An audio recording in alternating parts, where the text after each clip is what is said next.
On this episode of ITG, it's time for another edition of Who Wants to Be a Mountaineer as we're joined by an all-time Mountaineer great. All that and more on this edition of In the Gun. You are now watching Believe. ITG. With Wes, Owen, and Jed.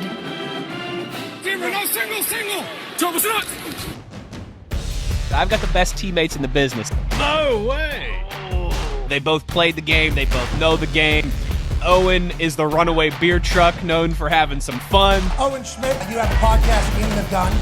Owen Schmitt, like a runaway beer truck down the sidelines. Jed is the signal caller who is the X's and O's and the brainiac. Statistically, always punting on fourth down makes no sense. So we've combined those two skill sets. Skills I've acquired over a very long career.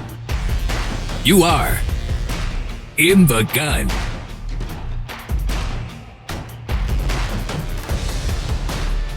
Once you enter this family, there's no getting out. In the Gun, episode 247 of your new favorite WVU football podcast. I'm Wes Uhler. As always, I've got the best teammates in the business. We have got the signal caller, Jed Drenning. We've got the co-host slash producer, Mr. Do-It-All, Schuyler Callihan. And we have an all-time Mountaineer great, second all-time in program history with 27 and a half sacks and a part of some very memorable teams, particularly around the time that I was in school. So a special place in my heart. Ladies and gentlemen, Julian Miller. Julian, thank you so much for joining us on this edition of Who Wants to Be a Mountaineer. No doubt, man. I'm excited to be on here, man. I've been following you guys, especially since Jed decided to go ahead and get this thing rolling. So it's been pretty cool to see where you guys are at now. I do have to admit, I miss having Jules in the building, man. I do. I miss having him in the building. For selfish reasons, I liked having him around. Never rule anything out, okay? But to get Mountaineer fans updated on what Julian's been bouncing around doing, first of all, last couple of years, West Liberty, before you landed at Chattanooga. He's now at UT Chattanooga. Is it still UT Chattanooga or just Chattanooga? And I'm dating myself, right? You're down there with the Mocs, No, one way or the other. with the Mocs for Okay. sure. A lot of people, they like to say UT, but then here in Chattanooga, they like to just say Chattanooga because they're not too fond of the UT part, although they can't get away from it. So you landed down there and coaching the defensive tackles at the FCS level. Now, you're one of the things I wanted to ask you. You're on a staff with head coach Randy Wright. Been there a handful of years. There's some stability involved with what that program has going on. First thing I want to ask about Rusty Wright, I should say. First thing I want to ask about Rusty Wright. Rusty Wright was at Georgia State for a couple years, and if I'm not mistaken, did that overlap with Travis Trickett? You know what? I think it might. We've had conversations in the past. I know when I first got hired here, we sat down and we kind of shot names out there of who we knew and mutuals. And I want to say it might have because he was there kind of when that program really truly started picking up at the FBS level. And then obviously kind of in that midway. So yeah, If I'm they running might have. timelines, Travis was at Georgia State before Neil hired him in 19. And I think he was there in 17 and 18. Rusty Wright was there in 17. I bet they were on staff together. You might want to ask him that. But what I want to ask you, you're in the Southern Conference. You're bouncing around against some of the teams I used to play against when I was at Sanford. You're even playing Sanford. That's a Southern Conference team. What are things looking like? I just asked you. You just got back from being on the road recruiting, signing some dogs for Chattanooga. But you got Mercer, Western Carolina. For those of you not that familiar with the new Southern Conference, some stiff competition, very high quality football being played at the FCS level in that conference. What are you guys looking at next year? What do you got coming back? So I think we just like almost any other FCS school around the country, man. The new shape, the new way, college football is now, with the transfer portal and everything and all those types of things.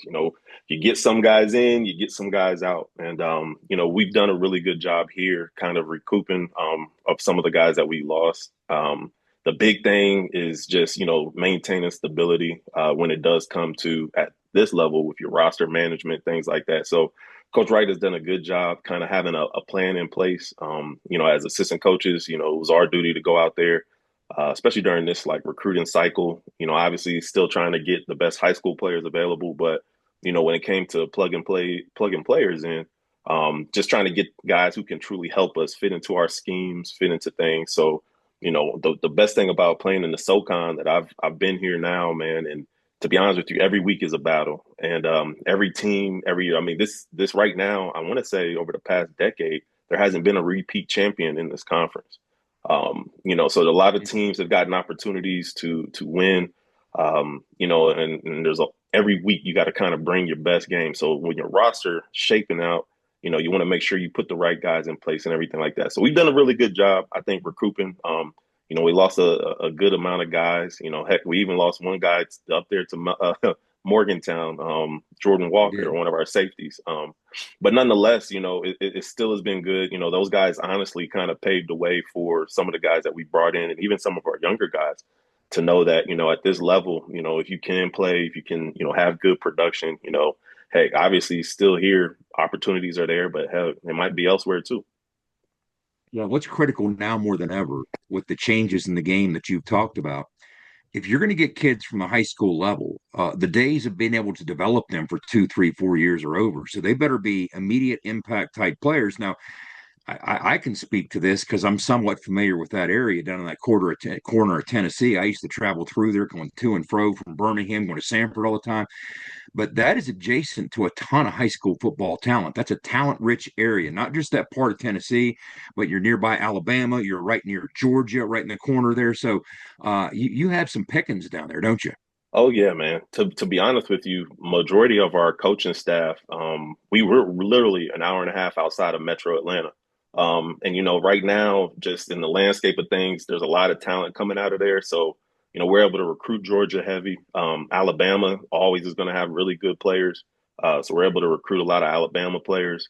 Even here in Tennessee, we've got a couple of, big time schools, whether it's on, the West Coast side, kind of towards Memphis, or even over here where we're at. We've got some pretty big programs just right here in our own backyard in Chattanooga that produce pretty good players. So, nonetheless, man, it's just one of those things where, the landscape, like you said, of college, man, and college football, being able to recruit high school guys, kind of like got to look in your backyard a lot more now. And the good thing for us is, we border so many different states. I mean, heck, South Carolina and North Carolina too, as well, are just right there. So it helps out a lot. I mean, I didn't even realize until I got here how close we were to even like Kentucky.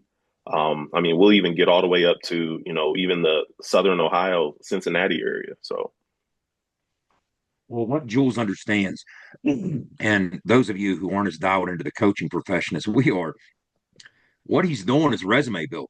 I'm telling you, you're building a portfolio right now, because when you can bring to bear in a conversation, well, what areas do you know to recruit? What areas have you recruited? Well, I've kind of anchored myself down in the Southeast for a handful of years, and I got a lot of connections down there.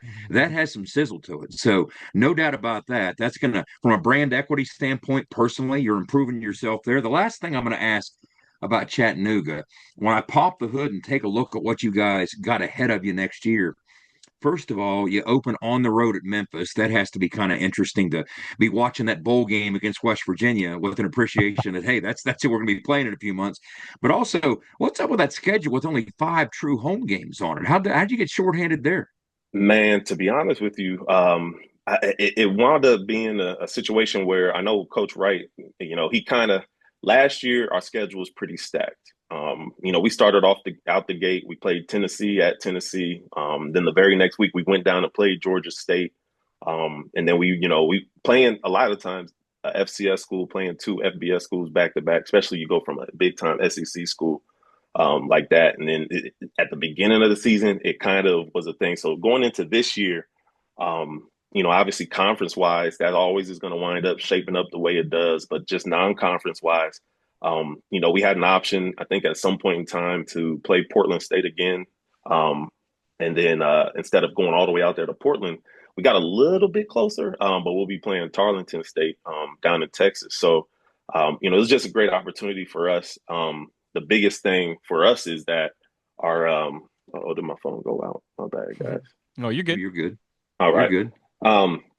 The biggest thing for us is that, we wanted to make sure that we put ourselves in the position to display, SoCon football, Chattanooga football, all those types of things. So, we're kind of we got Stetson, obviously playing Memphis, Tarleton State, but non-conference wise, you try to always put yourself in a good position that's going to help you obviously come towards the end of the season when we're talking playoffs. Sure. So, SoCon just in general, you have your Western Carolinas, your Mercers, teams like that are going to be probably ranked at some point in time. Like I said, you play a Tarleton State, but then you also get a good in-state game, versus Tennessee Tech next year, which will be good for us too. And those guys will probably be ranked too as well. So, I think Cookville. Oh yeah, Cookville. That's what I've Yeah. heard Cookville's a nice spot, it's a cool man. place to play. Yeah. Yeah. So I'm excited, man. That's probably been the biggest eye opener for me now, like kind of being down here, coaching down south. It really is, man. Like I've enjoyed it, just especially being a part of the SoCon week in and week out. I kind of even got to give a little shout out to my guy, former teammate JB Lagerman. He's the D-line coach up there at VMI. So it's always fun kind of following each other, man, and kind of seeing how everything plays out. So it's been great, man. Seriously, it's been great. And like I said, I think this schedule this year helps out for just the transition that we're kind of going through, with just roster management, things like that. So it'll be fun, man. Guys came back today. It was good to kind of be around them while they're working out and all that kind of stuff. Well, Wes, we're going to get the game cranking. I'll toss it back to you guys, but I did want to ask that because I figured looking at a 12-game schedule, anytime there's 5 home games, you're trying to spend so many plates. You're trying to, first of all, as you said, build a resume to get into that postseason at the FCS level, and that still is about the resume. But you're also trying to satisfy your financial needs. I remember there were times when we were at Glenville with Rich. I mean, if somebody was going to throw us $40,000, we didn't know where it was. We didn't care where it was. We'd go to Statesboro and play Georgia Southern. We'd go to Terre Haute and play Indiana State. Sometimes we'd give them a game. Sometimes we wouldn't, but that was the majority of our budget for one football game. So those are the considerations you have to have. But Wes, Schuyler, if you got anything for Jules before we get started, have at it. Yeah, let me real quick here. Hold on before we do, because I have one question selfishly that I got to ask, but we do got to thank some sponsors here as well too. Our friends at Bet Online. We all know the game starts here. Big shout out to everybody at Toothman Ford, our buddy JR. We all know cars cost less in Grafton. Our friends at Fortis for roof performance and financial certainty guaranteed. You got to visit fortis.us.com. And, of course, Johnston Equipment as well. Make sure you're checking out Johnston Equipment on Route 33 between Weston and Buchanan.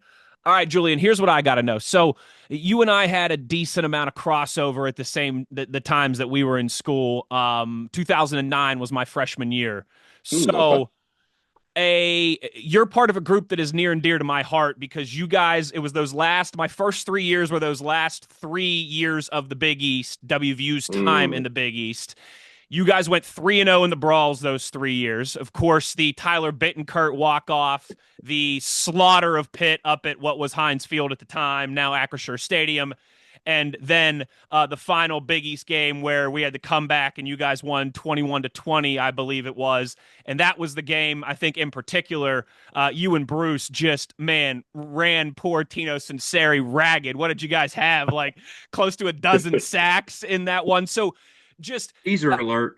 I selfishly just kind of what you remembered about winning those last 3 brawls against Pitt, the end of that Big East era. And like I said, I think particular that last one because it was at home. Who knew the next time we were going to play, right? Or knew there was going to be a bit of a hiatus there, and just had to get your thoughts on those games and that run. Well, to be honest with you, man, like the brawl is something it's near and dear to my heart for 2 really big reasons. And I'll start with the first one. That's it kind of goes outside of those 3. My very first start at WVU as a redshirt freshman was versus Pitt. I think they still had LaShawn McCoy. I think we went and played up there. It was the year after the one game that we always say we don't talk about. But nonetheless, that was my first true start as a redshirt freshman. And from there, it kind of my career took off. Unfortunately, we didn't win that game, but nonetheless, just being out there, my coach Kurlab, man, having enough, trust in me to go out there and try to play, as a young redshirt freshman was big. But, you move on to the next year where I'm actually like, all right, cool. I done got a taste of it. Like I'm in it. And, we go out there, they come to us. And at that point in time, it was like, well, shoot, they done got us the last two. So something's got to change. And at that particular time, I believe they were ranked, top 10, I think. Yeah, At like that eighth or time. ninth. Yeah. Yeah. And so it was just like, all right, man, look, we owe y'all something. Because at this point, man, y'all not about to come in here and think it's going to be what it's going to be. So, that game in particular was really big, man. And for more so for the fact that the people who were on that team, particularly a lot of those older guys still, were around for that game a couple years before. And so it felt really good to get that win that night.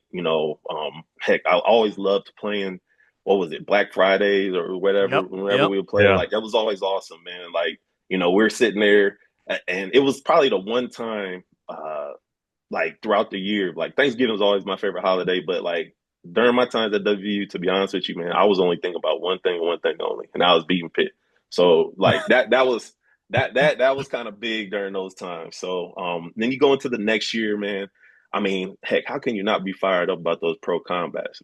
Like, when I tell you that whole week, like, the amount of gear we were trying to get, I mean, we got hooked up. Don't get it wrong, but just when they started, the Nike did the unveiling and stuff, and we started getting like packages, and then you're like gearing up for this game, and you're like, and at the end of the day, it's Pitt. So it's just like, we're super excited, but to go up there and have that type of game that we did, Tavon's going crazy. I mean, well, everybody, the defense, I had a couple sacks, we had some stuff going.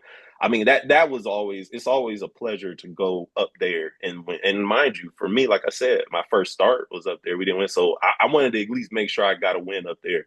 And nonetheless, it felt even more better just being able to do what we did. And then you go into the last one, and that's probably going to always be top maybe one or two games of my entire WVU career, for multiple reasons. Obviously, the way the game played out, the season that we had, it was my senior year. That was senior night. Big thing was it was actually my birthday. Senior night, it was my birthday, and I go out there, and like you said, man, me and you, Bruce, the rest of the D-line, I mean, I tied the sack record for sacks in a game that night. I mean, it was amazing, man. And then walking off that field, there's an ESPN clip at the end of the game of me walking off the field, and I'm singing Country Roads, waving to the fans, man. Like, it's just kind of poetic, man. So, nonetheless, and that kind of started a rally of games we needed to win to go ahead and get into the bowl game that we ended up in, and you guys kind of know the history of that during that season. So it's just that rivalry, man, like it's near and dear to my heart. It'll always be a game that I'm always going to like root for, watch, no matter where I'm at, what I'm doing, obviously, as an alumni. But shoot, just, heck, anytime it's Pitt week, man, I feel like I'm about to play. So that's how I feel. What's weird is I think a lot of us forget, like, that Nike Pro Combat, like that whole reveal. That's really when alternate uniforms in college football became huge. Yeah. Like, before that, there really was, it was your home away. You maybe had another jersey, but that's when it really blew up. Those things were sexy. Let's be honest. Like, those are one of the best uniforms WVU's had. The only one I got for you, Julian, and I'll keep it kind of more modern, especially since I'm the recruiting guy. It'd be silly for me not to ask. What is West Virginia going to get in Jordan Walker? Okay, cool. To be honest with you, man, being around him last year, that kid, he is a type of player that wants to and looks to perfect his craft, tries to get better. He can run. He's skilled in the aspects that you want a safety or any kind of DB to have. But he's just a good kid, man. To be honest with you, he's like a really good kid, solid kid. I mean, I guess from a coaching standpoint, if I was telling another club, I'd be like, man, no issues, man. Just gonna go out there, play ball. He's gonna be in the right spot. Like, he really was a good kid. And I think just being up there with those guys, and being in that system. Obviously, man, being heck in the weight room with Mike Joe and those guys, like, everything for that kid is probably going to wind up working out the way, he intended it to. But it kind of was, bittersweet, kind of seeing him go there. But then it's just like, man, you know, you gonna get to wear that jersey. Yeah, that's the part. That's the part. So, like, nonetheless, I was super happy for the kid. And you know, talking with guys like Coach Castile and everything like that throughout that process, you know, I just kind of let him know, you know, heck, you know, you're gonna get a good one. And he's gonna show up, do what he's supposed to do, man. And he's gonna be pretty solid for you guys. So I'll be interested in watching him, man. You know, he'll have a fan definitely still down here in Chattanooga for sure. But nonetheless, man, yeah, you guys are getting a pretty good one. I would ask you your insights about Honor Huff, the basketball transfer, but I don't know that you've got that. Hey, I'll say this. So our football offices are in the actual arena, and so nonetheless, you know, you see him and a couple of other basketball guys. I actually got to go up to the NIT, the championship that they played in. Oh wow! And being up there, first off, Butler, that where they play, that's. If anybody ever gets Hinkle a chance, Fieldhouse, Hinkle it's awesome. Fieldhouse, it's if awesome. You get a chance to go, oh my gosh, like I was blown away. But it was a cool experience. But nonetheless, that kid's a baller. He's a hooper for real. I mean, he can shoot the lights out of that ball. He's going to be super exciting. I'm always going to be a WVU basketball fan. So I mean, I'm gonna be watching them definitely for sure. And like even here, the good thing is though he left here, and I think everybody here knew. From a basketball standpoint that like, man, look, you got to do this. We're happy for you. Thanks for what you've done for us. And like, they had a nice little parade and send off for all those guys. So he's going to be a dog. He's going to be a good one to watch. That's what we like to hear. We love it. We love it. Good stuff. Good start here. Let's get into a little trivia on the other side with our very special guest here, Julian Miller, when we return. Yes, hold on here 1 second. Okay, no, I did do the sponsor reads, right? Sorry, I'm so caught up in this conversation. I was like, I got to get some reads in. No, we did that already. Let's get the commercial break. Trivia, who wants to be a Mountaineer on the other side? You are in the gut. For nearly 20 years, Fortis has been the nation's leader in providing guaranteed roof performance programs for commercial buildings. Fortis offers roof performance solutions that feature extensive initial and ongoing reconditioning for commercial buildings as an alternative to traditional replacement with long-term performance guarantees that are backed by global leader Lloyd's of London. Fortis offers a comprehensive range of roof performance management programs that provide financial security, extend the life of our customers' roofs, and make a significant impact on ROI. Fortis is currently improving performance and increasing ROI for customers at more than 4,800 locations. With more than 140 million square feet protected, including many Fortune 500 companies that have turned to Fortis to save money, gain financial certainty, and extend the life of their existing roofs. Fortis has helped customers save more than $520 million in capital roof replacement costs for an average ROI of over 250%. To learn more, visit fortis.us.com. Fortis, roof performance and financial certainty guaranteed. Nobody supports the blue and gold Mountaineers like Toothman Ford. With over 20 NIL deals and counting, Toothman Ford continues to rally behind our student athletes. And it's time we rally and support the dealer that supports the Mountaineers. Not only does Toothman Ford offer the best prices in the state on pre-owned, their never over MSRP campaign on new Fords guaranteed to save you thousands. Drive with pride all season long, knowing you're supporting the dealer that fuels our Mountaineers. Toothman Ford, where cars cost less, in Grafton and at ToothmanFord.com. At Coyote, we're going to treat you like dirt because we hold dirt in the highest regard. We're honored to find it under our fingernails. It keeps us humble, honest. If you know us, you know getting treated like dirt means getting treated with respect. Coyote, we dig dirt. Now at Johnston Equipment, get 0% financing or a free loader with low-rate financing on select Coyote models in stock. Come check out our new Coyotes at Johnston Equipment. All right, boys, let's go! One side of the stadium filled with 60,000 plus is yelling, let's go, and the other side is yelling, Mountaineers. We want to tell you the stuff we're not good at, our weaknesses, so we're clear up front.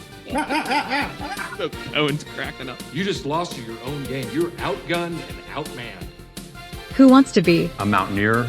That's a great question. Keep your tears in your eyes where they belong. Stupid! Stupid! Back in the gun here as we roll along. It's time for another edition of Who Wants to Be a Mountaineer. I'm sure most of you are familiar by now, but if you're not, it's a fun little thing that we do during the off season. Just quite simply a WVU football trivia show, of course, hosted by none other than our very own Jed Alex Trebek Drenning. So, Mr. Host, if you will, Maestro, if you please. Yeah, I always like when we have guys like Bill Brady, John Antonic. Now, look at this. We got Jules on with. This is Celebrity Jeopardy. It's not just Jeopardy, right? So, I mean, the only difference is the other two aren't celebrities, right? That's exactly right. Jeopardy. That's exactly right. But there's only one Sean Connery on here. So, anyway, real quick, Jules, you haven't played. The rules are simple. We go 2 halves, 4 questions in each half. The point value doubles in the second half. The questions get more difficult as we escalate each level. 2's harder than 1, 3's harder than 2, et cetera, et cetera. There will be 1 point, you don't know when, a nut check question when you can gamble whatever you've earned up to that point. We'll explain it when we get there. And then we have a quick speed round, 3 quick questions at the end, and leading into our final question, which is very much like Final Jeopardy. It's pretty simple. It's self-explanatory as you play along. You'll get the feel of it very quickly. So is everybody ready? Let's do it. Man, this sounds intense, man. All right, I'm ready. Let's go. Yeah, intense. So, starting off with our first question of the first half, worth 1 point, 3 answers on the board. We go multiple choice or true false until the very end. The last question of the game is the only one that we don't give you multiple choice or true false. Okay. What city played host to WVU's 2006 Sugar Bowl showdown with the University of Georgia? Was it A, Atlanta, B, New Orleans, or C, Shreveport? Now, what you do, Jules, by the way, I should have told you this. You text me your answer. So that way they don't hear what you're saying. You know what I mean? I should have told you that to begin with. Nah, you're good. Yeah, I don't need them tight hearing. ship we run here. All right. Unless you want to let them text it and then give it to me. Sometimes we do that. If you can't use your phone, we can do that. You want to do that?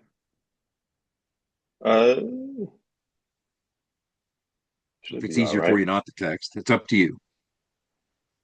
I could probably do it. Whatever's easier for you. No worries. You don't have to text. I can have them do it first, and then you can come in after, just by saying it. You know what I mean? I got you. I see what you're saying. Yeah, no, that's cool. Okay. All right. I don't even know if I typed the right letter. All right, here we go. What was your answer? Which letter were you? Which city were you trying to go with? I went with New Orleans. I think that's the one year they moved it from New Orleans to Atlanta because of the storm. Yeah. Wow. So, see, tricky. See? Yeah. You got to be careful. You got to be careful, Julian. The easier you think it is, that means Jed's trying to mess with something. He's being tricky now. Okay, I like that one. That's a good one, though. Okay. Normally you'd be right, but just nothing's ever easy for West Virginia. So even when we play in the Sugar Bowl against Georgia, y'all play in their state. To Georgia's backyard. In their state, right? That's right. You're right. Yeah. You're right. Nothing's ever easy for us, right? Moving on to question number 2. This only has 2 answers on the board. 2 possibilities here. What year did West Virginia play its first game at New Mountaineer Field? Oh, geez. Was it 1985 or was it 1980? Was it A or B? 1985 or 1980? Wait, what was what again? A was First what? Game at Mountaineer Field. 85 or 80? Jules wants to get to the Jules questions. Man, it's like, Julian questions, man. He's like, wait a second, what happened here? I think I got this one. I'm trying to picture all the pictures around the building. The pictures and everything. That's what I'm trying to. What year were you born? I was born in 88. There you go. See? So, yeah. This is before all 3 of our times, born in 88. An Ohio kid born in 88. Yeah. All right. So we got a 50-50 coin toss shot. 80 or 85? It's on me now. I'm gonna go with 85. 80? 85. I can't hear you. What do you say? Yeah. 85? 85. The 85. No, it's 1980. Oh. It's 1980. Again, tricky question for an Ohio kid born in 1988. Yeah, I'm like, Right? The only reason I remembered that is because I did something on Rich Rod today, and his interception against Penn State. I remember 84. It was at the new Mountaineer Field. Yep. 84 was new Mountaineer Field. That's right. Okay. Now, this is another 50-50. They get harder. Okay. Don't tell me that. Don't tell me. Here we go. Here we go. It's like, give me the damn questions about me. All right, here we go. Okay. What Miami defensive back raced to the end zone for the winning touchdown with only 21 seconds remaining after receiving a lateral on a blocked punt in WVU's heartbreaking 10-7 loss to the Hurricanes at Mountaineer Field on October 26th, 1996? Blocked punt. We were up 7-3. 21 seconds left. We all know the heartbreaking scenario, okay? Was it A, Nate Brooks, or B, Tremaine Mack? 50-50 chance. Oh, Lord. This is a tough one. I don't know why this I is can't a tough remember. one. Oh, my goodness. Yeah, this is – ooh. That's a tough one. That is a tough one. That is a tough one. Who'd you say was A again? A is Nate Brooks. B is Tremaine Mack.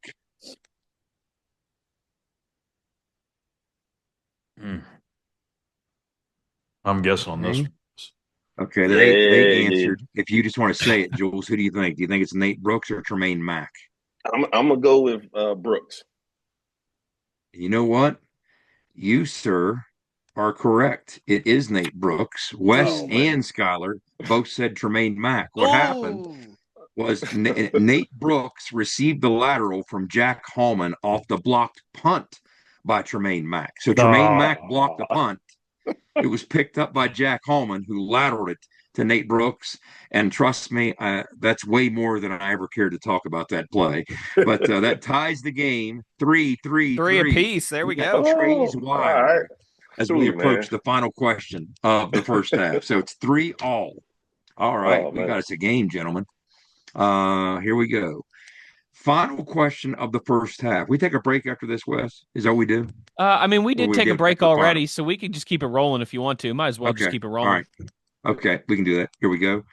Unless you need a break to gather your thoughts, Mr. Host here. I think I'm good to go. I could refill my coffee, but nobody wants that. Here we go. Worth 4 points. Or is it? Gentlemen, welcome to today's nut check question. Nut check. Nut check. Nut check. Kind of early for a nut check, but sometimes that happens. Now, here's what happens, Jules. You've earned 3 points. You can gamble up to 1, 2, 3, whatever you want. So if you get it right, you'll get whatever you gamble plus the 4-point value of the question. If you get it wrong, you lose what you gamble, and that's all.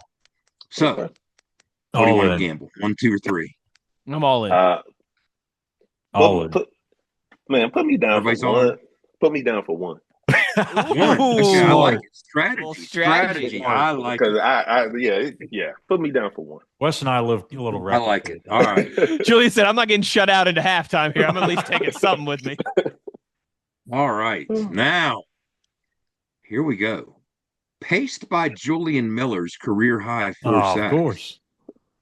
West Virginia racked up a total of 11 sacks in its 2000 win over Pitt in the previously discussed backyard brawl.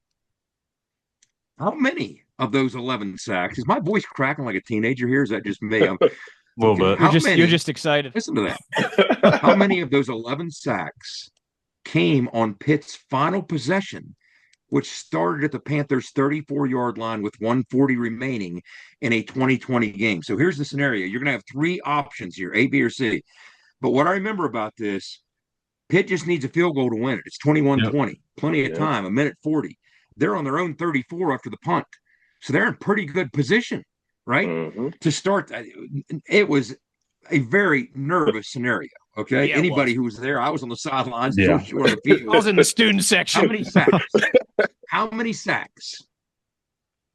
1, 2, or 3, A, B, or C, on the final drive? How many of those 11 came on the final drive? Was it 1 of them, 2 of them, or 3 of them on the final drive? Text me your answer, and then we'll have Jules answer. Man, I feel like I can't get this one wrong. You both in? Yeah. You guys both sent it, right? Yeah. Okay, so let me see here. For some reason, I'll wait because then I might give it away. Okay, Jules, what do you think? You're thinking back here. I see the motors moving here. Yeah, moving because a funny thing is I remember during that drive at some point in time I got hurt. So I'm trying to remember. I got my ankle rolled up really bad. Because I remember, heck, I was on crutches coming out of that game. During getting interviewed afterwards, I remember. But I want to say I know for a fact I have one. So yes, you did. I know it's not one because there was more obviously that happened. So I like this process of elimination here. Yeah, it's got so you're down to 2 answers. Yes, it's either 2 or 3. Oh man, I love it. This is great. Man, I'm gonna go with 3. Okay, you're gonna go with 3. Yeah. Okay, so let me see here. That was my answer as well. Okay, everybody answered 3. Here's what happened. Julian sacked Tino Sinceri on the first play of the possession. 5 plays later, Sinceri was sacked by Najee Good, and the play after that, Bruce Irvin sacked Sinceri and forced a fumble to end the game. The answer was 3 on the final possession. There you go. 11 on the night. There it is. 3 on the final possession. So everybody got it correct. For some reason, that brings us. I thought there was a 4th. That's what led me to 3. But was there a play where Tino just got rocked and it wasn't a sack? I can't remember on the drive, but What happened was, that is a good question. Jules, after your sack, it was like you had like a 2-yard sack to start him behind the stake. You put him behind off schedule, right? Well, that led to a 4th down. First of all, they had to convert a 3rd and long, which he almost did, which led to a 4th and 1. 4th and 1. And they converted the 4th and 1, which led to the sequence with Najee and Bruce that we just talked about. Maybe on that 3rd and long, somebody hit him. Do you remember that? I don't remember that. I don't remember. Somebody might have, because I do know now. I do know it was the last sack, the Bruce sack that caused the fumble. That's the one I got hurt. That's the one I got hurt on. I know for a fact. Oh, okay. Because I remember that. Somebody might have got to him. Maybe it just felt like 4 because he kept getting down like every single yeah, that's right. It really felt like 8. It felt like 8. Yes. That poor dude had to be looking out there thinking there were 18 guys playing defense by the end of that game, you know? That was 11 sacks. I mean, that was just I'm telling you, you took over that football game. I mean, you talked about it earlier. That was part of that critical 4-game stretch that we had to end that season on. The margin for error was 0. We had to go to Cincinnati and win against a ranked Cincinnati team. We had to go against the conditions in the snow at Rutgers and outgun Rutgers. We had to win against Pitt after falling behind 14-0. We did. And then we had to close the season on the road with a win at South Florida. You don't do any of those things. You don't play Clemson. You don't play Clemson if you don't go 4 for 4 in those games, you know. So that made that possible. But so here we are at the half. Wes 10, Schuyler 10, Jules 8. We got a barn burner already, guys, at the half. So there we go. The nut check question is behind us. So we got us a ball game, fellas. All right, everybody ready for the point value to double in the second half? Whistle, you ready? Yeah. Needed that. Tweet. This is like college football 25. When you just skip through the halftime. Yeah, just keep going. Schuyler used to provide a halftime concert for us. Yeah. We're gonna go out and play some Charles Wesley Godwin and Philip Bowen. Okay, here we go. To start the second half, question number 1, point value 2 points. What color pants did West Virginia wear in its 2012 Orange Bowl conquest against Clemson? What color pants? With 2 answers. Was it A, blue, or B, white? In the Orange Bowl against Clemson, what color pants was West Virginia wearing? Their answers are in. What say you? Jules, you got blue or you got white? I definitely remember it being white. I actually was just looking at a picture from that game just right before I came into this. So I'm going to go with white. Wes, this is another one of those things where we can remember stuff like this, but we can't remember what we wore 4 days ago. That's exactly right. right. I will forget my daughter's water bottles when I drop them off at daycare tomorrow, but I will never forget the blue, white, in that 70-33 romp. Correct. It was white. Blue lids, white jersey, white helmets, or white pants. The glossy blue. Glossy blue. Yes, blue. The way God intended. Hey, I love looking at that helmet, man. I still got mine, and sometimes I just like, man, I wish they could go back to the gloss. So that brings our score 12-12-10. Again, Barn Burner continues. On to question number 2. Point value, 4 points. 4 points. What Oklahoma quarterback checked into a slant route on 4th and goal and tossed the deciding touchdown with 24 seconds remaining in West Virginia's heartbreaking 50-49 loss to the Sooners in 2012 at Mountaineer Field? So what quarterback threw the game-winning touchdown in the game that everybody remembers Toothman Ford, despite the fact we didn't finish the job and win the game? Was it A, Landry Jones, or was it B, Sam Bradford?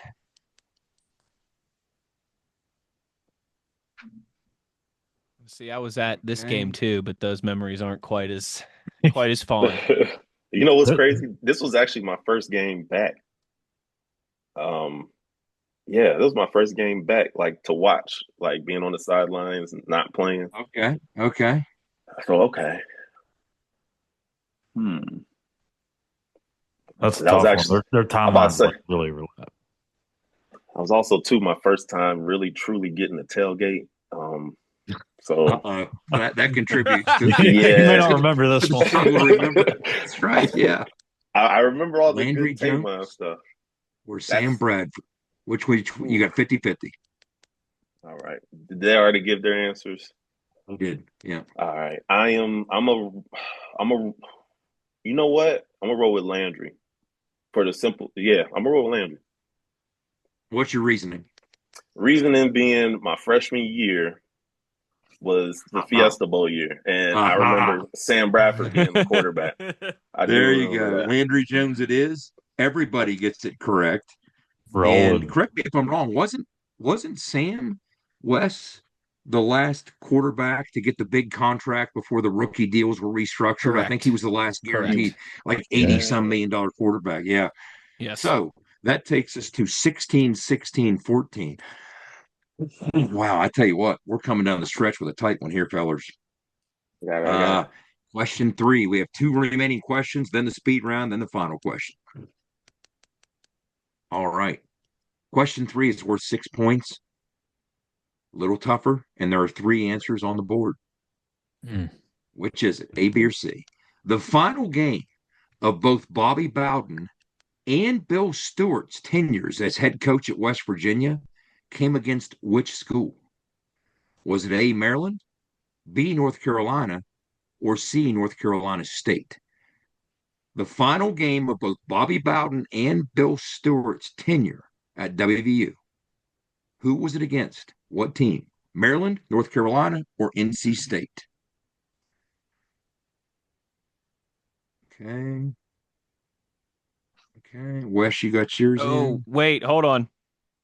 Yeah, I think me and you just had the same blimp. Now I got mine in. Everybody, okay, now, okay, you got yours in. Something tells me, Jules, you might remember this one. Yeah, probably not for the reason that I want to, but I do remember this one. Who do you remember? Let's start with this. Who do you remember chasing around that night? Sierra's husband. Sierra's husband. Yeah, that guy. At least you wore the Nike Pro Combats for that one. I'll say that. That was refreshing for them to let us wear it during that game. I will say that. I enjoyed that. It was the only positive. Yeah, Especially that year. That defense that year too. I mean, I just that's why I always say that, because like going out on that note, I just let the bad taste in our mouth. It was one of those things where we were struggling so mightily on the offensive side of the ball. It seemed to me like the game, I'm trying to remember what the score was in the third quarter going into the fourth quarter, but I remember it was like a 10-point game. Yeah, it was something. Yeah. But it felt like it was a 30-point game. It was like it just felt like it might as well be 30 because I'm like, because you guys kind of grabbed Russell Wilson by the collar for 60 minutes. Now he made his plays and he did this but he didn't dominate the game. It was a very efficient workmanlike. I think he threw for like 275, but it was all methodical and he didn't dominate. He was just very efficient because, like you said, that defense was something else. It was putting a lot of tough spots that night, but we couldn't get an answer. Wasn't it Stedman that scored our touchdown? I think that was his first. I think so. First play that he made for us. But man, that was just that was another one of those games that was tough. But okay, that everybody nailed it. So 22-20 going into the final question. Look at that. Going into the final question that is worth 8 points. So we got big money. The speed round, which is 3 questions, 2 points each. 6 points available there, and then the final question. Here we go. All right, gentlemen, 3 answers are possible in this final question, worth 8 points. In 2004, what American League team selected WVU quarterback Pat White, then a high school outfielder in Daphne, Alabama, in the 4th round of the Major League Baseball amateur draft? Was it A, the Mariners, B, the Tigers, C, the Angels? A, B, or C? Mariners, Tigers, Angels. Who drafted Pat White and gave him like this. that signing bonus? This one. Woo. It's not like easy. This. I'm going against my gut here, so I'm probably going to be pissed. You got your answer in? Mm-hmm. Schuyler, okay, you guys have your answer in. All right. Their answers are in, Jules. All right. I think they're guessing. Yeah, I might be right there with them. So Mariners, Tigers, or Angels. This is tough. This is the definition of a question for the second half. This is tough. Golly. Really, they make it tougher if I just said guess the team. Yeah, that would really make that. Yeah. You know what? I'm gonna go with. I'll probably try to go with my gut. I'm gonna go ahead and say the Mariners. I'm gonna say Seattle. You say Mariners. Wes and Schuyler say Angels. It is the Anaheim Angels. It was. For some reason, Scouts comments describing Major League Baseball draft prospect Pat White. Quote, medium, lean, wiry build, streamlined lower half, Tom Goodwin type build, contact, spray hitter, some base stealing ability, catches when he gets to it in the outfield, good athlete, excellent agility. That was the Major League Baseball scouts notes. That was a tough one, gentlemen. All right. That was a tough one. I'm not going to lie. I got very lucky there.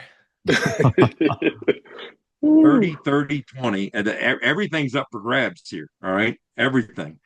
Because we have the final question, that's going to be tough.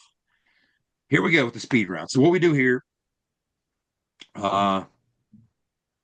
you will have Schuyler and Wes as quickly as possible text me because I'm gonna go a category, and I'm gonna give you 2 names, and you tell me which of the 2 names is the leader in that category.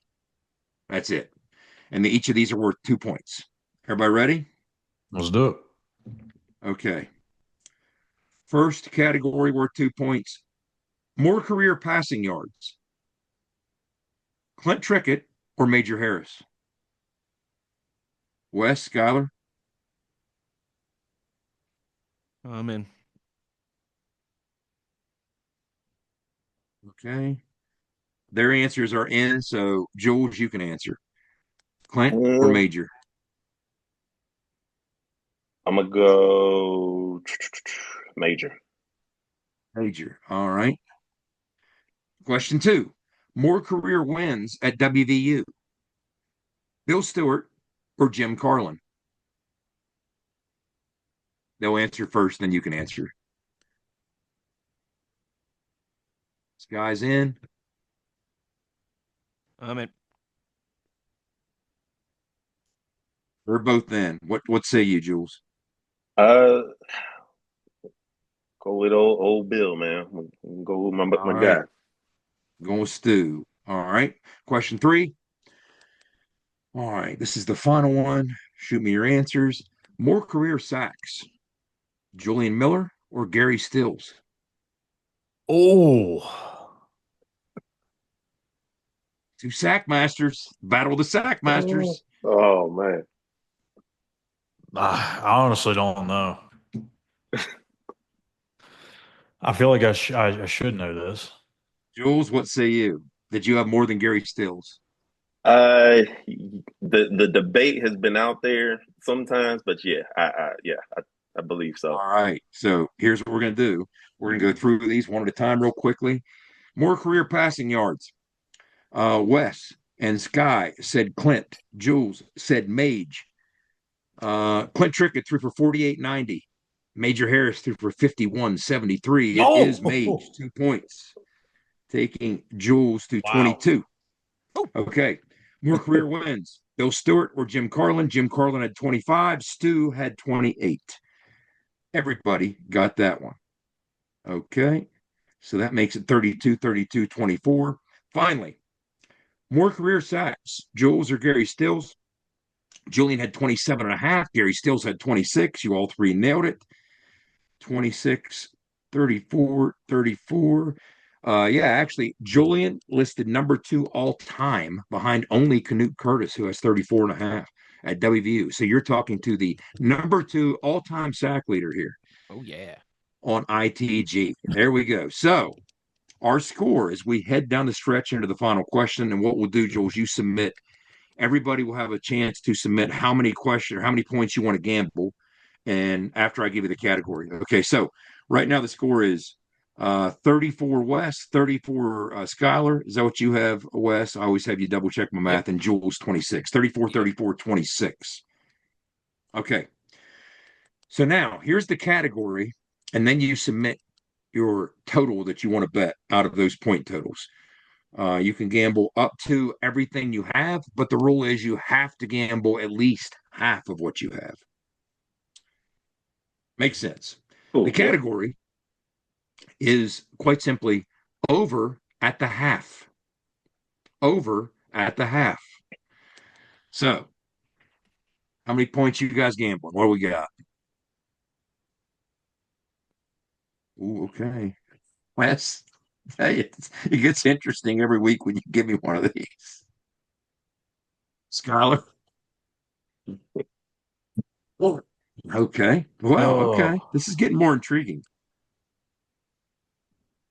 And okay, there's his end. What are you going to gamble? You can gamble up to 26 points, Jules. How many more questions we got? This is the last one? This is it. This is it. This is it. Shoot. All right. I'm all in. I'm all in. All in. Look at that. Yeah, I'm all in. Look at that. Oh, and I'm telling you, these are never easy. So, okay. This is interesting. All right.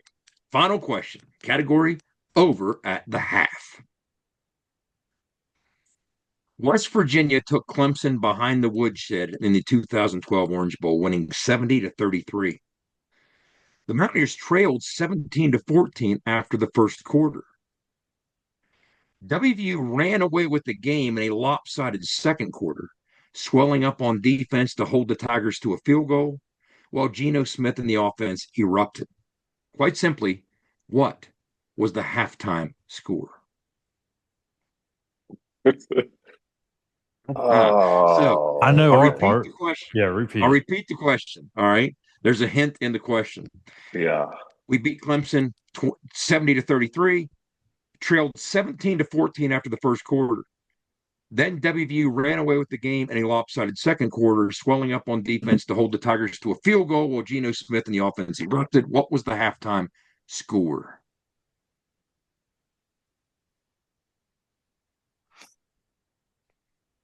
Oh. Jeez Louise. Golly. I'll be very disappointed if I'm wrong in this because I feel like this was burned into my head. Oh man, I'm gonna be disappointed because you played. Okay. Yeah. Oh my gosh. Because at some point in time, man, I'm telling you, it all became a blur. Yeah. Oh my God. That's what you got. All right. It's my most educated guess. Okay. All right. Their answers are in. Joel, 17-14. After the first quarter, you held them to a field goal. In the second, the offense exploded. You were trailing 17-14 after the first. Held them to a field goal in the second, offense exploded. What was the halftime score? Man. Oh. Dog. I'm gonna go. You hear him? Yeah. Oh man, I'm gonna go with. Oh, we lost audio. You talk about suspense. He's still there. He's still there. Yeah, okay, we still got him. Now, yep. I couldn't hear him. Okay. What do you got? I'm gonna go. Man, this is gonna piss me off. Because I know it was in the 20s, man. It was. I'm gonna just say it was like 20 to 24. It was something like that. Yeah, that's all I can. Yeah. Remember, the game was over at the half. Okay. Yeah. Okay. I thought it was, but I swear it was close. I swear it was close. No, so look, I shouldn't have that as my final answer. Throw one out there. Is that what you got? I'm gonna say 20 to 35. 35-20. Okay. 35-20. That's what I'll say. Okay. Here we go. The score with a minute to go. Here's what happened. There was an arm over strip of Taj Boyd by Bruce that was recovered by Tandy at the 18. Well, at least I think it was Tandy at the 18, or the Clemson 18. And the score at that point was 42-20. That set us up for another touchdown to make the halftime score 49-20. Now, Jules, what's funny is if you go back and watch that strip by Bruce, you were triple teamed on that play. Okay? Oh man, and then you still fought off the triple team and tried to chase Taj Boyd. One of the O linemen peeled off and clipped you down, and he cut you. And that's what freed Bruce up to chase Taj Boyd down and get that strip. We got the fumble at the 18. It's 42-20. Quick touchdown later, 49-20 at the half. Here's the worst part about it. Schuyler, you nailed it, except you weren't listening to who was leading 17-14. Yeah, I know. Schuyler's answer was 49-17. He got the 49 right. All you had to do was listen to the 17 and add the 3 in the second quarter, and you got it right. Wes said 42-17, and Joel said 35-20. So the appropriate score at halftime was West Virginia 49, Clemson 20. And of course, we added 3 more touchdowns in the second half. What I remember is when it was 63 to something, we had Paul Millard in the game, and Paul threw a pick. And I remember Dana turning around on the sideline and saying, "Damn it, I didn't put him in there to throw interceptions." And he put Gino back in and pulled Paul Millard, and we scored again. So that's how we got the 70. You know what's crazy? Like, too, I remember now very vividly going into halftime and like that everybody, man, I don't know why for the life of me I couldn't. Damn, we scored that much in the first half. You were the unsung hero. Because what happened was we were up 42-20, and they were so desperate. They recognized what kind of game this was becoming. And so they were like pinned down around their 10 with a minute to go. And they're still scrambling around playing wild football, trying to get the ball moving to get something out of it. And that's when you guys made that play. But you were the unsung hero in that turnover. I wanted to point it out. If you're listening or if you're watching, go to YouTube and Google Bruce Irvin strip sack right before the half in the Orange Bowl and watch Julian Miller. He literally gets triple teamed. And I'm not saying there was a back chipping him. He had 3 O linemen on him, and he still managed to try and fight off. And one of those O linemen caught him. So he hits the ground, clearing the path for Bruce to chase Taj Boyd down and get the arm over strip, which led to the touchdown. And you know what's crazy too? It probably happened because by that time I was talking so much stuff I'll be honest with you. Like they I know they were pissed. Take somebody off. Yeah, it got to a point to where we was. I was, no man, y'all might as well just go home. Like it was bad at that point. So yeah, oh man, that's probably the guy that cut you is the guy you said that to. Yeah, had to be. Oh, I knew I had it until you said the score, and I had it backwards. So ticked. Oh man. Okay, well, in all that, okay, the dust has settled, and Scott. Okay, Jules, you bet it all, right? Yeah, it's a wrap. It's a wrap. Okay. Schuyler wins 9-1 to 0. What? You bet 25, taking him down from 34 down to 9. Wes, Skyler, you bet 33, taking you from 34 down to 1. Oh. So, yeah, I mean, and Jules don't feel bad. Every damn week somebody gets shut out because they bet everything. I should have used the strategy I used the first time. Is he putting on his victory hat? I have to leave. I have to leave my victory hat off to the side for another week. Oh, there he's going. Victory helmet. Yep. So let's get to let's go, baby. Jules, if you want to feel worse, you could have gambled up to 16 and won the game. That's why I'm like, oh my gosh. That's the strategy, though. That's what makes it fun. Oh boy, what a battle! Yeah. That was a heck of a game. That was a heck of a game. That was competitive to the bitter end. I ain't gonna lie. I was a little worried. I'm so glad I'm on this side of the questions being asked and not on that side. I'm so glad. Man. I was a little worried I was going to get that helmet off, and that would have been real idiotic of me. You got to leave it on. You got to leave it on. You got to leave it on till our next episode. You got to leave that thing on till our next episode. That's right. These things are tough, man. I'm telling you. Well, I tried to give you a couple hints because those halftime scores are tough. They're tough. Man, you really good with those questions, though, man. Like you not easy. I'll give you your props for those ones. I'm sitting there like, man, it got me thinking. And then even that last one, I'm just like, golly, yeah. Like I said, I'm glad I'm asking. I'm not trying to answer them. That's right. Now I don't think any of us will forget it now going forward. No, I'll never forget.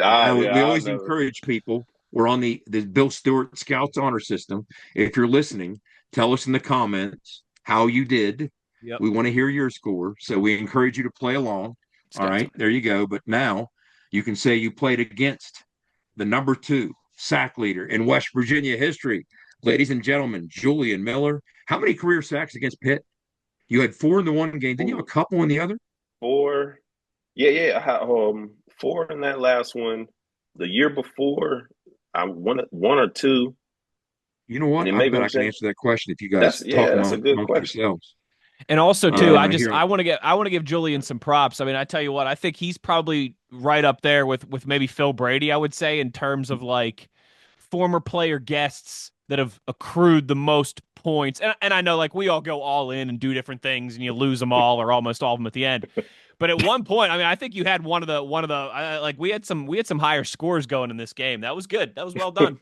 Yes. And that was good, man. So that was fun. Talk amongst yourselves for a minute here. Maybe I'm gonna find this. My computer's acting wacky on me. Oh, yeah, because it's between them. I know I had a decent amount against right here. Cincinnati and Louisville. I'll tell you right here. Okay.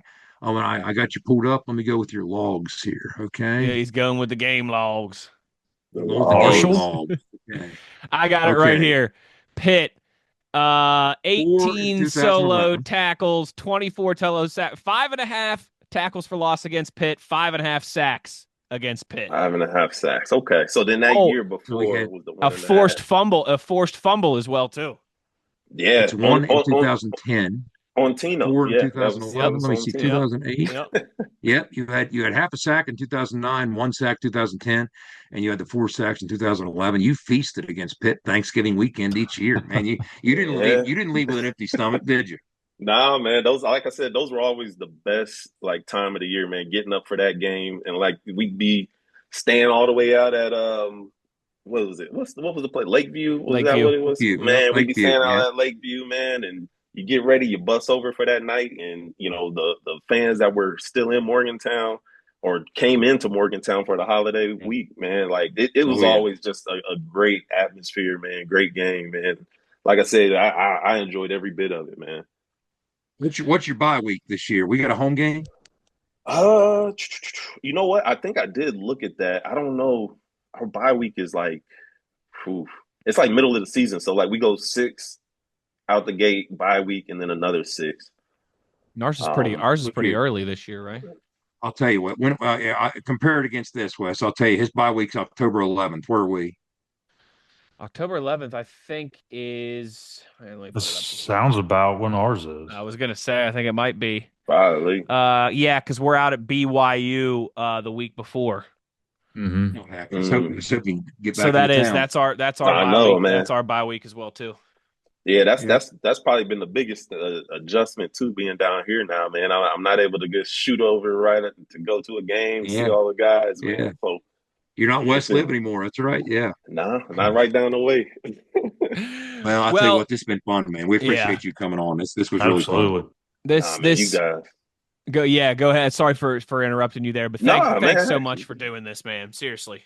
Yeah, I enjoy it, man. This kind of stuff is near and dear to my heart, simply because, like, at some point in time when I was in school, outside of football, like, this kind of stuff was what I always kind of like envisioned myself doing. But also too, man, just as a former player, you know how it is, man, being able to live out, some good memories, talk, WVU, anytime you get a chance to, man. And I know you guys have had guys on here in the past, man. We probably all, definitely appreciate what you guys do, man. Just kind of keeping the tradition and everything alive. Because, like I said, man, earlier when we were talking college ball, man, it's a different landscape now, So your day one guys who near, true, and do are to the heart of everything, man. You're going to get probably fewer of them, just moving forward in the future. So nonetheless, man, it's always good to be kind of, represented, kind of celebrated in a sense. So, man, I appreciate you guys for sure having me on. We're absolutely celebrated, and you should be. 100%. But this is the one thing that hasn't changed. They can change the eligibility, they can change the finances, they can change everything. But when the stories start flying, the stories are the stories. That's the one thing that's never changed, and that's what you got to love about football. Yeah, man, for sure. Absolutely. Well, Julian, thank you so much for the time. Thank you so much for the success that you had against the university located in the Oakland area of Pittsburgh. And all the best to you at this upcoming season as well, too. Thank you, man. I'll be following you guys, continuing to listen to the cast. And, I do appreciate you guys having me on, man. Sure thing.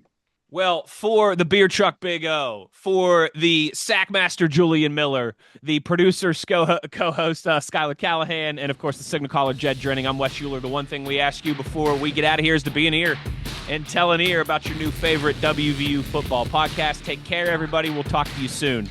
You've been In the Gun. ITG. The fun doesn't have to stop here. Be sure to hit subscribe and never miss an episode. If you have any questions, suggestions, or feedback, be sure to follow us on X at In the Gun Podcast. Join us again next time. Until then, tell an ear to tell an ear about your new favorite WVU football podcast.